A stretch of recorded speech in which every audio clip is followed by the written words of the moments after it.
Welcome, class of 2015. We're honored that your school chose us to give you a tour of the beauty that is a plant cell. Why don't we get started? Let's begin at the nucleus.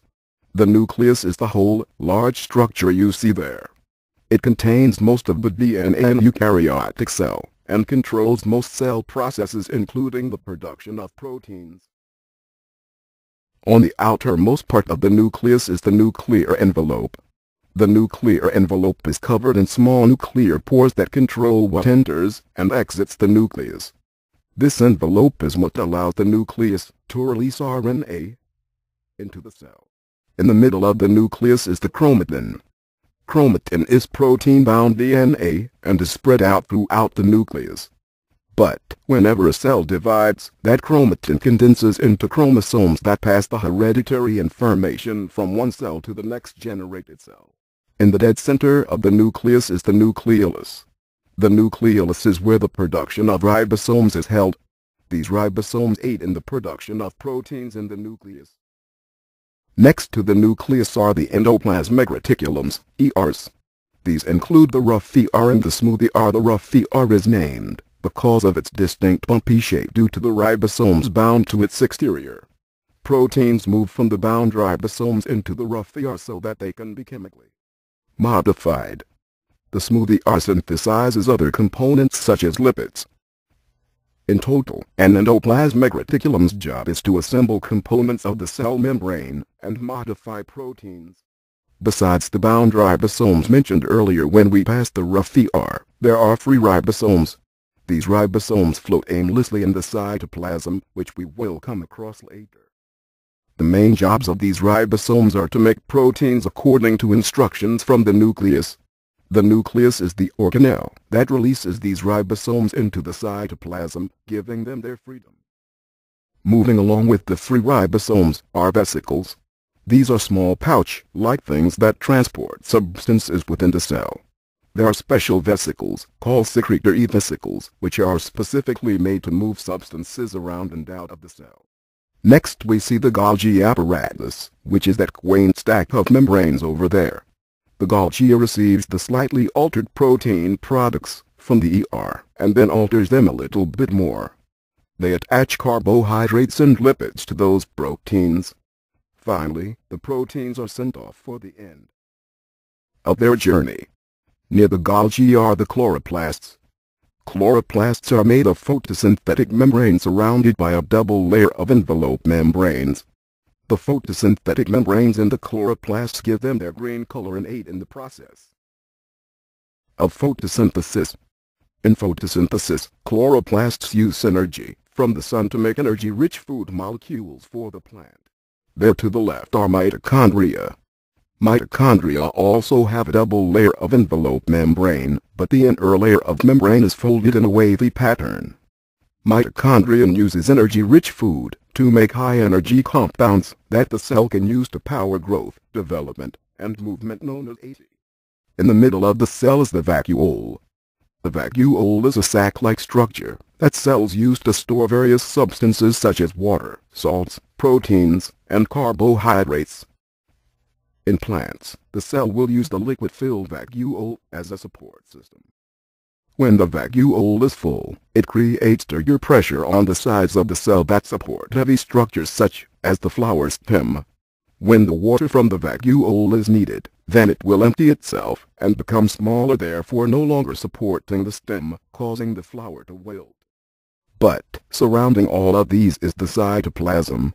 Cytoplasm is jelly-like material that sits around the organelles containing the cytoskeleton in order to keep structure within the cell. The cytoskeleton is a network of protein filaments, known as microtubules, hollow protein tubes, and microfilaments, long, thin fibers. In the case of microtubules, they are also parts of the structures of outer forms of movement such as cilia or flagella. Microtubules also help in cell division by separating chromosomes. Now, as we exit the cell, you will notice the cell membrane. The cell membrane is a tough, flexible structure that forms a barrier around the cell. This barrier is made of a lipid bilayer. The lipid bilayer is made of polar, hydrophilic heads. These heads protect the hydrophobic tails and heads. They also contain proteins that allow substances such as water to pass through and interact with the cell. Actually, the main job of the cell membrane is to regulate what enters and exits the cell, along with providing extra protection and support. On the very outer edge is the cell wall.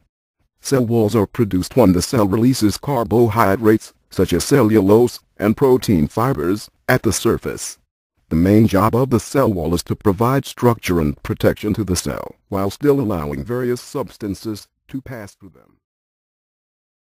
On the outside of the cell wall, on some organisms, are small structures that they can use for movement. Examples of this are cilia and flagella. Cilia are small hair-like structures that move in an oar-like motion.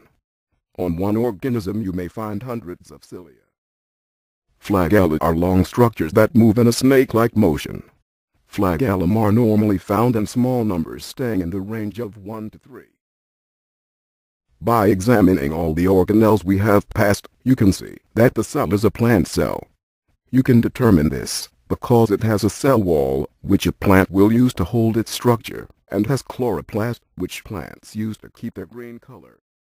Also, this cell is missing a lysosome, which are used in animal cells to digest waste ingested by the animal, a large vacuole to store water and food. Animals have either no or a very small vacuole and centrioles, which are used in cell division when animals reproduce.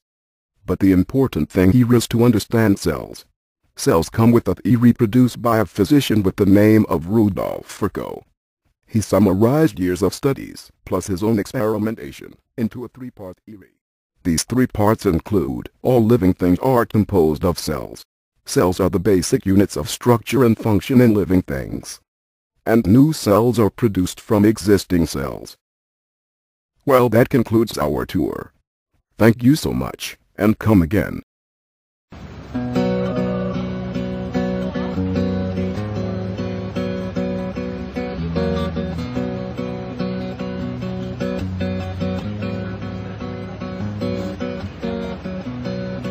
Gonna pick up the pieces and build a Lego house. If things go wrong, we can knock it down. Well, 3 words have 2 meanings, but there's one thing on my mind that's all for you. Oh, and it's dark in the cold December, but I got you to keep me warm. Broken, I will mend you, and I keep you sheltered from the storm that's raging on. Now I'm out of touch, I'm out of love. I'll pick you up when you're getting down. And out of all these things I've done, I think I love you better now. I'm out of sight, I'm out of mind. I'll do it all for you in time. And out of all these things I've done, I think I love you better now.